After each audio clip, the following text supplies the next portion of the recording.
So welcome, everybody. Good afternoon, good morning, good evening, wherever you're joining us from. I am Meg Steiner. I'm our VP of Marketing here at Richardson. I want to welcome you. I'm excited to be your host for today's webinar, our 45-minute webinar on the future of prospecting, Agile Meets Social. Super pumped for today. Before we jump into our amazing content, I want to remind everybody of two housekeeping items.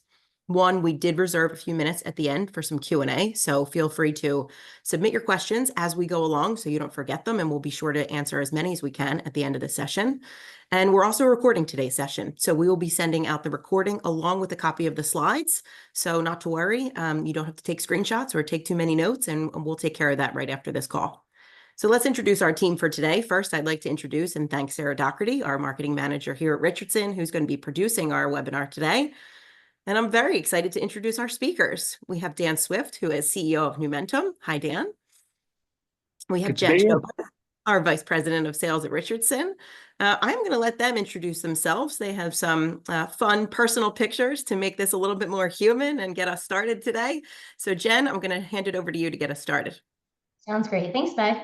So my name is Jen Chauvin. I'm Vice President of Sales here at Richardson. I spent my entire career in sales with the past 15 years specifically dedicated to sales leadership. Currently, I lead a team of our sellers who help top sales organizations really drive sales performance improvement, and as a result of that, improve their business outcomes. So specific to prospecting, this is certainly a capability where we are able to help our customers to build. It's also a muscle that we build internally as well when we think about creating our own demand gen. When I am not focused on Richardson, you can usually find me chasing these three little monsters around. Hard to get a still shot these days. Two boys and a girl, all under the age of 6. So as you can imagine, not a whole lot of time for much else. So with that, I will pass it to Dan so he can share a little bit about himself as well.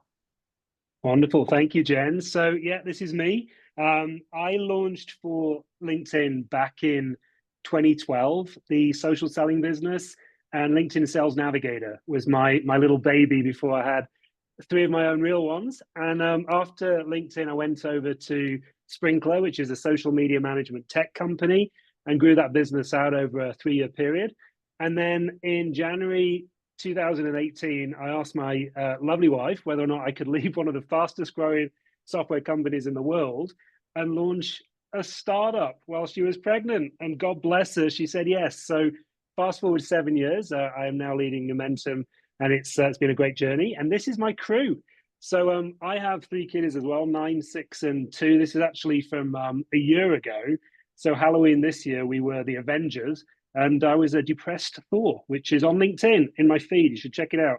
And I spend any time I can coaching people to essentially be the best version of themselves, to provide for themselves and their loved ones. That is my passion. All right. So we're going to focus on 4 key areas today through our conversation. We're going to kick us off by talking a little bit more about buyer expectations. Then we're going to switch gears and focus a little bit on how we go about building acumen specific to prospecting before we create that plan and then ultimately drive engagement. So to start, we're going to focus on sharing a few key trends here. So we wanted to look at this through 2 lenses. So first, if we think about some of the changes that have occurred over the past decade, the reality is buyers have much more information at their fingertips, and they have that information much earlier in the sales process, right? So they're learning a lot more. They're oftentimes forming an opinion before they engage with anyone from your organization. As a result of that, they have higher expectations of sellers, and specifically to prospecting, traditional means of prospecting, they're no longer receptive to that, right? Because they need new ways of discovering insights and finding value. They're hungry for that because of all the information they have at their fingertips. When we think about general market conditions, one in particular that has really had an impact on prospecting is this concept of industry convergence, right? So we think about 2 seemingly unrelated industries merging and really blurring their lines to create new entities. It's where we end up with things like fintech, ad tech, ag tech, so on and so forth. So what does that mean for sellers? So in many organizations, that means that our ideal customer profiles have continued to evolve over time. So we've got new organizations that we're prospecting into.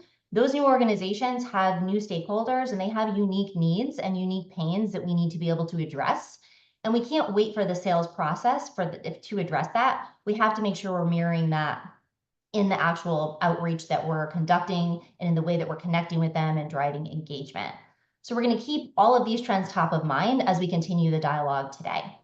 And with that, I'm going to pass it over to Dan. He's going to help us get a little bit of a perspective from you all before we share some research from Numentum.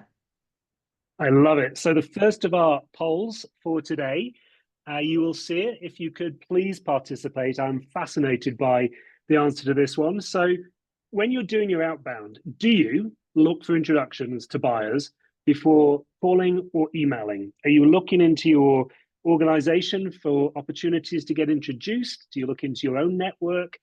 Quick yes, sometimes, or no. Let's have a look.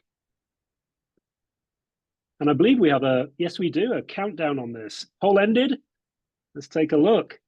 Okay, that's interesting, right? And this 26% of folks who have said yes, absolutely, seems like the standard operating rhythm. 63% sometimes, okay? And 11% nope. All right. So let's walk you through why we asked the question. So we ran a series of surveys at the start of this year, just going into the second quarter. And we targeted very senior professionals in 3 different sectors: the HR community, the finance community, and the IT community. And these surveys, we sent them out to literally the C-level executive and the individuals that reported directly into that C-level executive. And we got responses from more than 100 of them in each of these different categories. So check this out, which is why we asked the question. 100% of these incredibly senior people across these different sectors said, yes, I would take a meeting with a salesperson if I was introduced to them by someone that they trusted, okay? Interesting, right? Yet only 26% of us on today's call are looking for potential warm paths in to our buyers. Interesting, huh? Next one is the data around their expectations for more the colder outreach. So again, interesting, again, 78%, 80, and 78% of these incredibly senior people and the people that influence them are the companies that many of us are targeting are saying, no, I'm actually not going to take a call or any sort of colder outreach from unsolicited contacts, unsolicited people, us, okay? Now, I'm an optimist, so I look at that and go, well, 20 or 22% of people are, right? But it's shifting. The market is moving away, and we've done a pretty good job at blasting our total addressable market over the last few years with sheer volumes of calls. And check this one out. This is the channel on which they are most likely going to respond on, right? Now, look at the data on this one across HR, finance, and IT.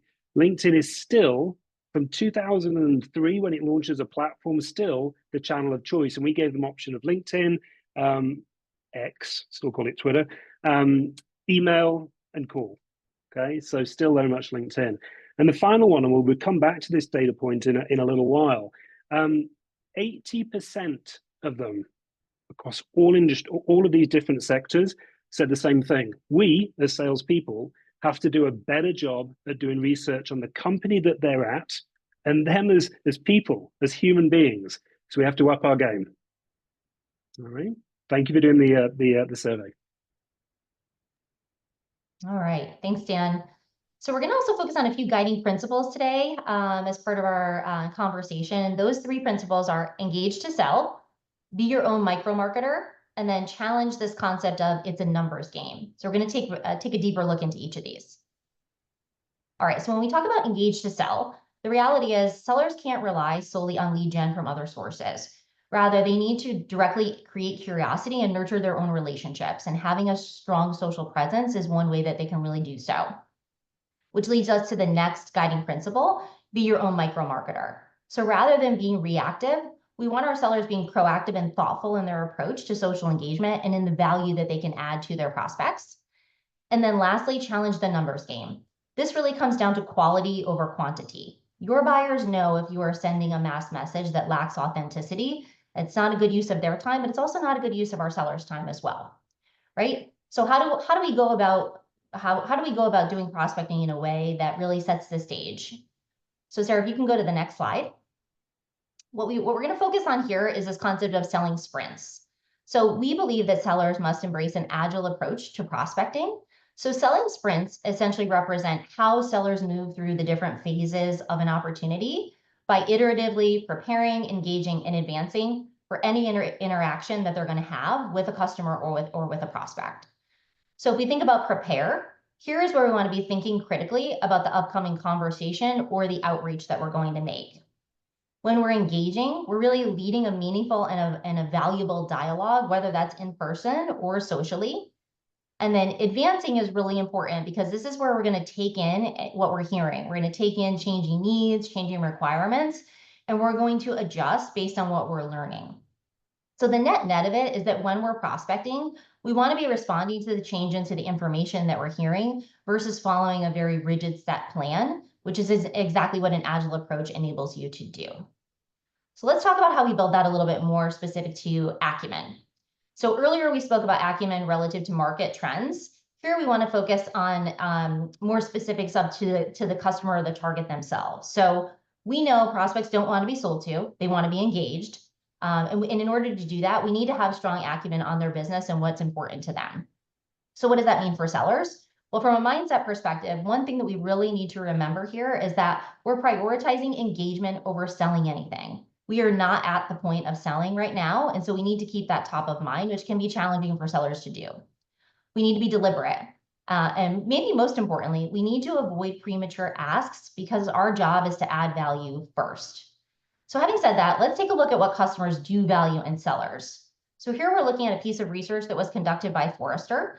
So this highlights that what you know as a seller about your own product or your own service really is table stakes, right? Buyers, based on their higher expectations, they expect us to be experts in those things. But if you look across this list, all of the things that they're focused on are what the seller knows about the buyer, my issues, my industry, my specific business. So the reality is we won't earn the opportunity to sell if we don't reflect these core principles in our outreach and in our engagement strategy, right? So we need to make it personal, we need to make it human. And with that in mind, I'm going to pass it back over to Dan. He's going to share some best practices on how we can tackle this.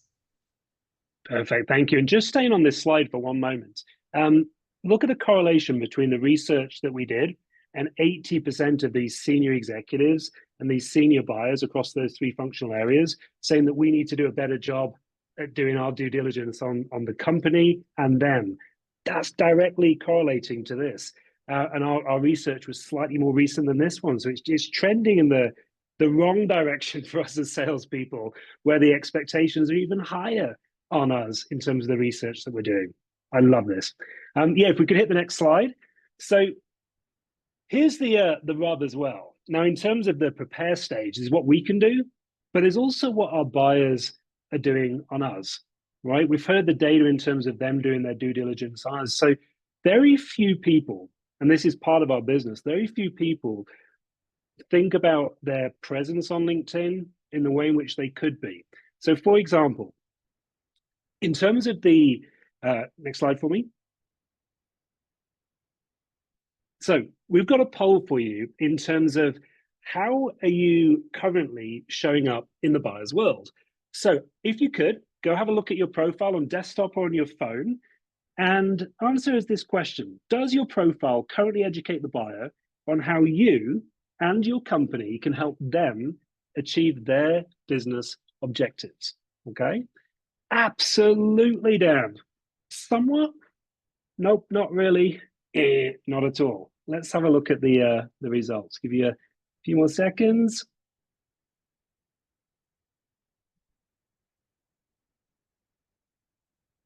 Fabulous. And 60% participating. Thank you. So the results. 18% absolutely. So you are showing up in the buyer's world, and when they look at your profile has the value proposition of the organization, your competitive differentiators, proof points, but also it's the right blend, right, of corporate and human, because you don't want it to be a pure billboard for the organization. Somewhat, not really, and not at all. So that's interesting, right? If you don't mind hitting the next slide for me. So before, as we're preparing for our conversations, they're looking at us. And a lot of the messages that we send on whatever channel, if they're interesting enough when we're going outbound, that buyer is looking to see who sent it. And they don't want to be reading about us in terms of our performance against quota and what we've done and our President's Club trips and all of that kind of stuff. They want a strong link to the brand that you represent, the brand that you're selling for, right? And this is what could be possible, right? Next slide for me. So imagine a world where your profile absolutely blew that buyer's mind away, all right, in terms of the value and the conversation that they're going to be having with you. You're on brand, you're on message, there's human content in there in terms of what you do outside of work, what you're passionate about, because people buy from people, right? There's links on your profile that take you through to, as a buyer, to the underlying website, and you make an incredible first impression.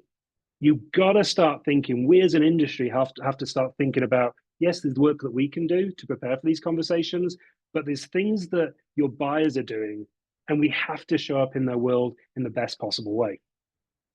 Okay. Now, for those of you who are in roles on today's call that maybe have the ability to influence at scale, imagine where everyone in a customer-facing role is on brand and on message and just looking incredibly sharp. Why is this important? Because when you start a sales cycle and all three of you are going to that customer meeting, those buyers in that consensus purchase are looking to see who's coming into the office to meet with them today, right? And they want to feel good that the experience that they're going to have with the team of three going into the office is going to be an incredible one, right? And they're looking for a strong affiliation with the brand and the company that they represent. Okay. Now, in terms of creating a plan, there's a lot of things that we need to be thinking about, right? There's the organization that we're going to go and meet with. There's the strategic initiatives that are taking place at the organization that are known in the public domain. There's things that are happening behind the scenes that you can tap into by leveraging your relationships and be asking questions to try and get a bit of a feel for initiatives and priorities that are taking place internally.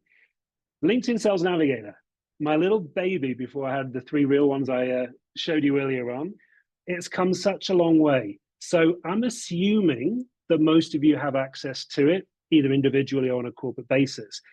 The next section, I want to show you, if you're not as familiar with some of the functionality, what is possible now. So, step one, are you aware, rhetorical question, that you can identify now buying personas? So if you are targeting, let's say, the treasurer, the CFO, people in and around the office of the CFO, you can put that persona into LinkedIn Sales Navigator, and it will literally, on any company that you're looking at, tell you these are the people with whom you should be speaking with. In addition, it will tell you these are the key people that are the executives that will be influencing the strategic initiatives that are going on at that organization.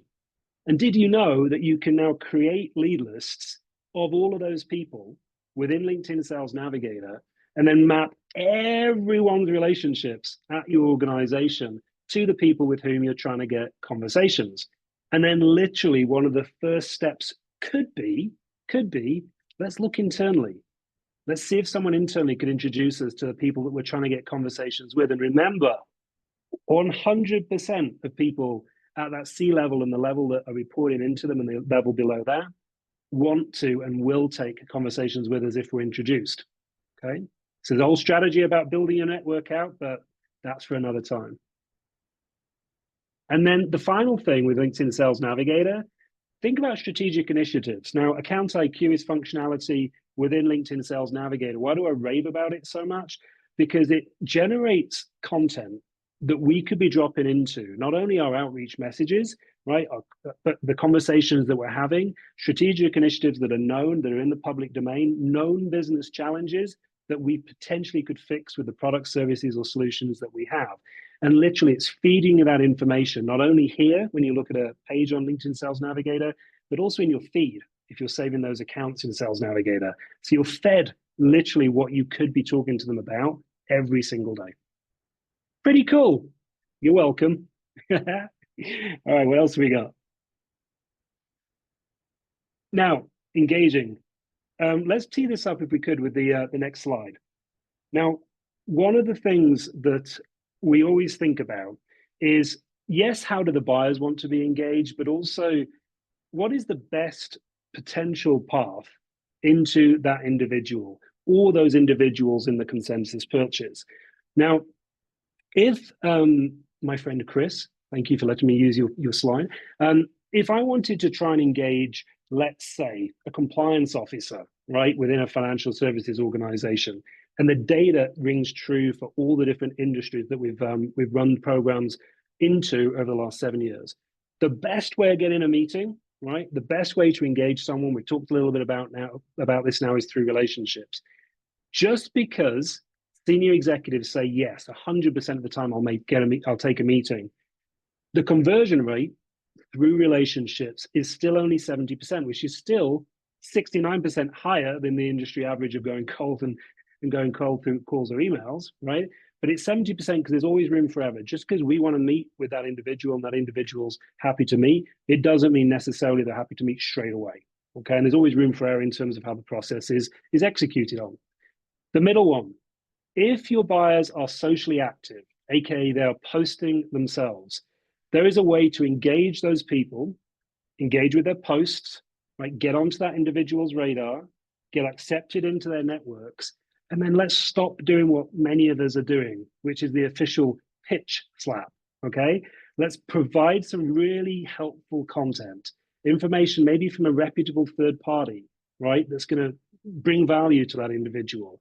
Then maybe invite them to a webinar or a podcast or something that's your organization is doing, and then let's ask for the meeting, right?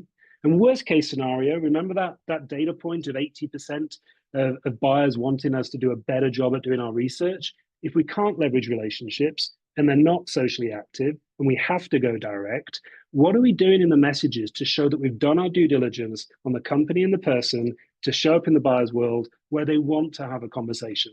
Okay, that is the way to engage in a dynamic and in a social way. Sure, there's gonna be tons of questions. I can't wait. And then the final piece is when it comes to what an opportunity LinkedIn gives us. However, the algorithm has changed. So think about this for a moment. Are we posting on LinkedIn? Again, rhetorical question. We should be. Why? Because yes, there's the big macro piece for the marketers listening on today's call, which is, of course, we want to get the company's brand out at scale and move the market and educate.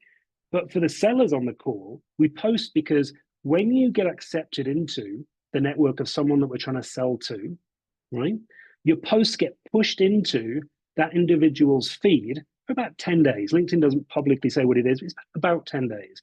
And if that individual likes, comments, or engages in your post, right, it stays in their feed for longer.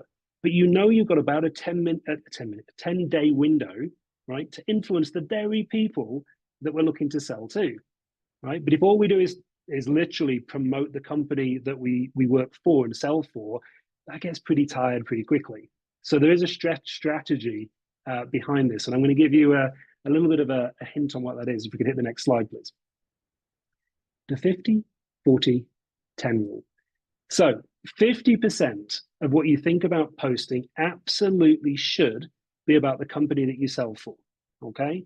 Any big events that you've got coming up, podcasts, webinars that you could be inviting them to, white papers, interviews, customer stories, you've all got a lot of content, whether your company social channel is packed full of this or you get it from your own website. There's really no excuse not to be posting.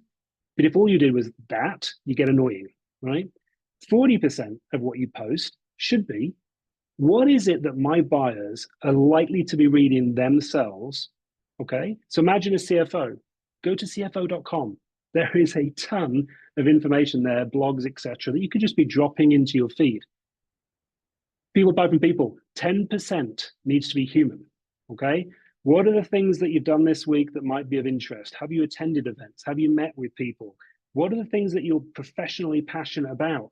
And then there's a time and a place for it. Halloween, I posted a picture of me and my family on Halloween dressed as the Avengers. The post blew up, right? If you do that all the time though, right, then it's like, well, what is this person doing? What do they actually do? And what's the value they're bringing? So it's the balance, right? You've got to get that right.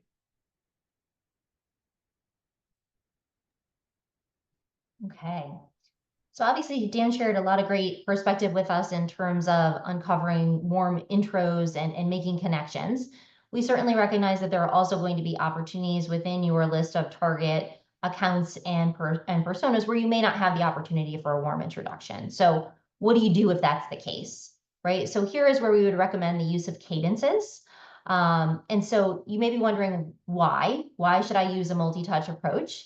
And there actually is science to support this, right? So if we think about priming bias tells us that someone becomes more open to something the more they are exposed to it, right? So if we think about what a cadence actually does, it's just that. It creates multiple touches with your prospects so that you can increase awareness of you, of your organization, so on and so forth.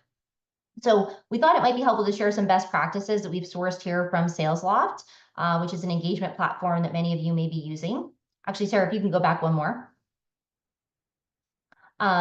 So when we think about a cadence, typically these are going to work over a number of different touches, as I mentioned, over a number of different days and weeks, right? So starting within the first 10 days, you want to have a high number of touches, even double touches. So think of things like sending an email and then leaving a voicemail to follow up. Once we get beyond day 10, that's where we can increase our wait time between touches. Regardless of where we are in the cadence, we want to make sure that we're mixing up the channel, we're mixing up the media. Video is something that can have some really good results, although we would not recommend leading with video. We want to maybe warm them, create some awareness so that they're more likely to click on that link, okay? After 15 touches, that's really where we don't want to throw up our hands and give up. We want to put this account, this customer or potential customer persona in a nurture cadence, right? So think of following up once or twice a month thereafter. I think one of the key takeaways here is that if we're looking across the number of touches, 10 to 15 being the average, the reality is many sellers probably quit too soon, right? So it's not likely to get a reaction in those very early beginning phases. So we want to stick to that cadence when this is the process that we're following. So a little bit of both. We want to obviously take advantage of what Dan shared from a warm intro perspective. When those are not an option for us, we want to take a multi-touch cadence approach. So when we think about that approach, obviously messaging is a big part of that. So we just wanted to share some general considerations for messaging.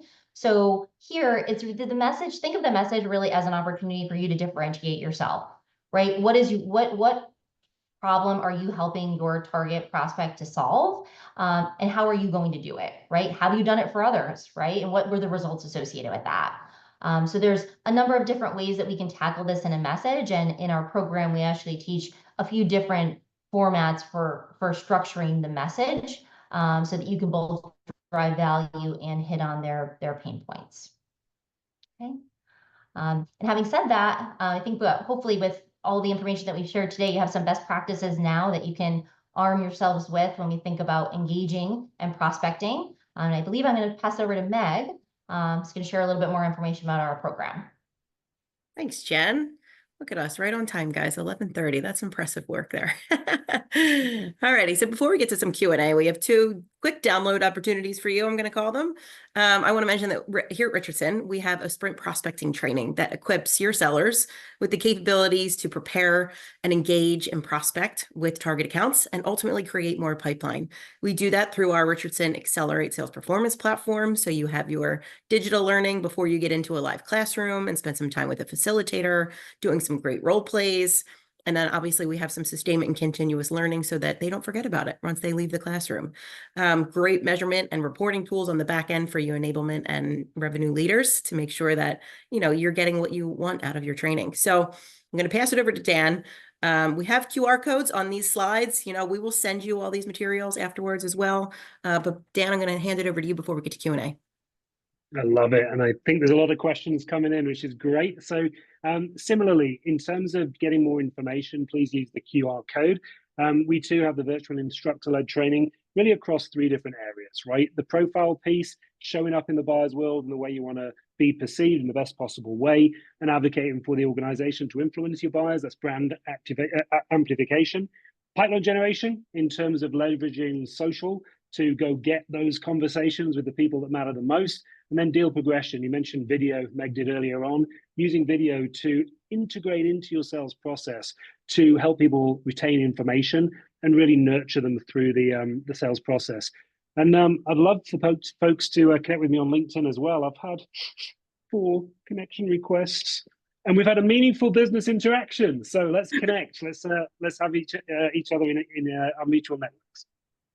Love that. Thanks, Dan.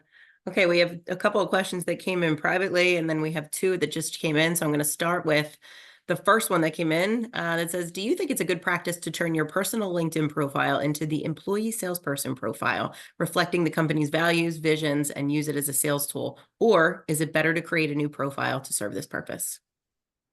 Dan, I'm thinking that's a you question. I'll take that one. You got to have one profile. Don't create multiple. And your profile is your professional identity.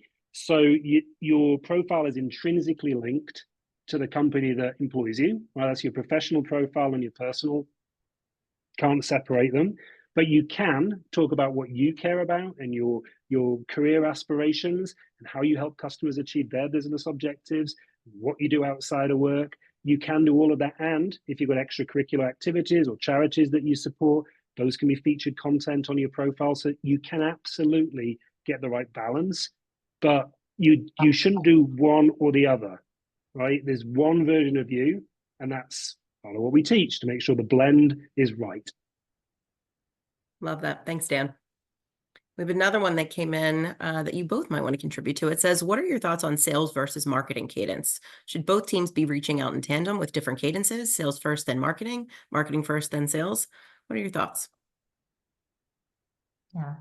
I mean, I do think this is another an example of both, right? Because oftentimes what we see from a marketing cadence perspective is kind of goes back to a little bit of that, some of those guiding principles on just generating awareness and micro marketing, right? But from a sales perspective, if we're really getting into specific personas, pains, problems that we can solve, that tends to be where we can see a higher degree of customization. So I do think that they can work collaboratively together. Dan, any thoughts that you want to add to that? 100%. And we are the extension of their activities. So whatever they are trying to achieve, we should be jumping into that lane and posting and advocating all of those things, because what they're producing are things that our buyers want to consume, right? So we can be that channel. Communication is everything. So whatever the strategic initiatives are for the organization, what marketing is doing and what sales are doing need to be absolutely joined at the hip, 100%. Love that. And we couldn't agree more. That's what we do here at Richardson. Okay, a couple more questions here. Jordan asks, what are your thoughts on video direct messaging on LinkedIn? I'll take that one. So not for a first touch, right? Not for a first touch. You can be accepted into someone's network by engaging with their post and getting accepted in. But if you want to communicate value or communicate something in a video that might be 30 seconds or so to make a point, for sure. But it shouldn't be the first message, right? The first message they receive should be something that's going to bring value to them in their careers, to make them better in the role that they're in. And then maybe a second touch point, sure, it could be a nice little 30-second video, but don't make it one size fits all, right? One short video that may or may not land. Let's create a video specific for that person. So when that person watches it, they're like, oh, wow, that person gets me. Yeah, I'll engage, right? So there is absolutely a place for video in the prospecting process. Yeah, for sure. Love that. Thanks, Dan. Okay, we've got two more here. Procurement seems to be controlling the sales process more and more, making it hard to develop a relationship with buyers. Any tips or tricks to mold a relationship with buyers while working with procurement? Great question. I actually think a lot of what we discussed today is super relevant here, right? When we think about making it human, making it personal, connecting, all of those are going to help build a relationship that you may not be able to do if you aren't creating a social presence and engaging with others and taking advantage of those warm intros, and so on and so forth. So it certainly is a challenge, but I think when we think specific to the prospecting component of it, a lot of that is likely happening long before procurement steps into the picture, right? So making sure we're taking advantage of those opportunities before we are maybe in a more formal process and put us in the best position for advancing once we get there. Dan, what would you add?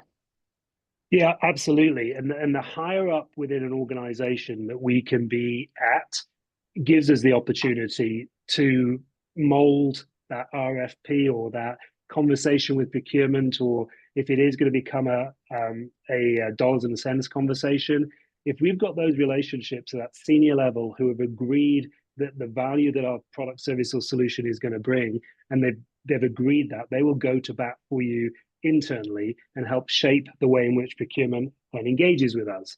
If you're getting messages or direct outreach from procurement saying, we're interested in you bidding for this, then you might have missed the opportunity. You have missed the opportunity to influence. If that's the case, don't not try and get up and around the organization, but you've got to then obviously navigate whatever that procurement messages come with, which might be, do not engage with people within the organization.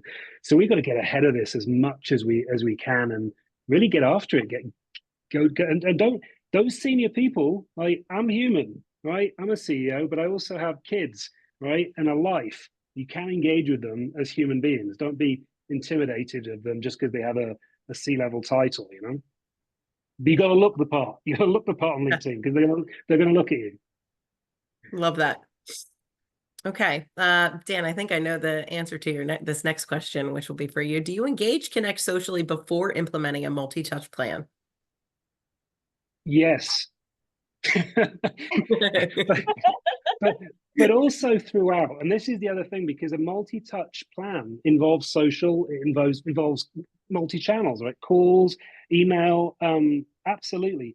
I'm looking in the way that Numentum goes outbound is, can I be introduced, throwing my pen at myself, can I be introduced through a relationship to an individual or group of people? Can I engage socially? If not, sure, we'll go traditional. But as I'm going traditional, I continue to look at what the individual is doing, if they are doing things on LinkedIn, and I'm engaging in their posts, right? Because then there's a higher likelihood, literally tens and 20% higher likelihood of them responding at some point within that sequence. But I'm also posting, right? Because if they've accepted my connection request, whether they respond to me or not, I know that for 10 days, I'm influencing them, I'm on their radar, which again increases the conversion from outreach to conversation. So it's not a once done thing. This is a save all of those people in Navigator, look at your feed in Navigator every day, and continue to engage while you're going outbound on all of the sequences that you've got set up. Love that. Yeah, I think in some ways that one is a little bit about listening socially as well. So Dan, to your point, like trying to understand, like, what is the prospect social footprint? What are they posting about, commenting on, if at all? And a lot of that reflects what's important to them. So then when you get to that multi-touch plan, you can incorporate some of that, a similar approach into that plan. 100%. And if they say something in a post relating to as an example, a foundation, a charity, we had a company that the chief marketing officer is supporting publicly and is on the board of a foundation. So I obviously engage with her on that topic to lend our support as a business to the foundation that she represents. It's thinking about people as human beings and how to engage and what are the things that they're going to appreciate and respond to versus pitch slap, pitch slap, pitch slap, pitch slap. You know, we've got to be human. We've got to be human. Okay, I think we have time for one more question, and this one's an interesting one. Do you agree that business development and sales are two different worlds where prospecting falls more under business development? What are your thoughts?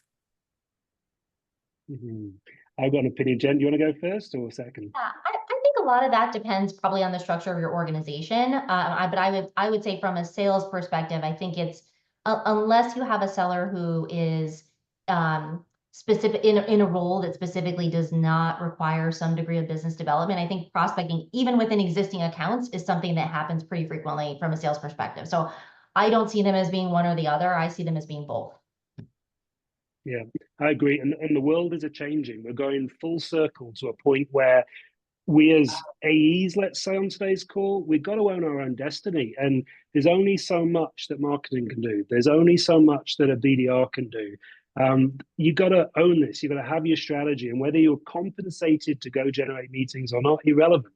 Like, get a strategy, work with your BDR, work with field marketing, and figure out what you want to do and own it. Right? Go execute it. If that means you doing some social outbound, go do some social outbound. Right? We've got to step out of our our comfort zones, not just do what we're compensated to do, and do what needs to happen for us to get to an end result that's going to make us the money. Love that. Thanks, guys. Okay, well, I feel that we're at the end of our session here. If anybody has any additional questions, please feel free to reach out to either of our organizations or Dan or Jen. We have Slacked there, or Slacked, sorry, I'm so used to Slack, our chats, our LinkedIn profile. So connect and then ask all the questions you have. I want to thank Dan, Jen, Sarah. Thanks so much for a great session. Thank you, everybody who has joined us today. On behalf of our entire team, we will be sending you the materials afterwards. You could expect that to come from Richardson Sales Performance, and reach out with any questions. I hope you have a great day. Shouldn't have been done, you're an informer now.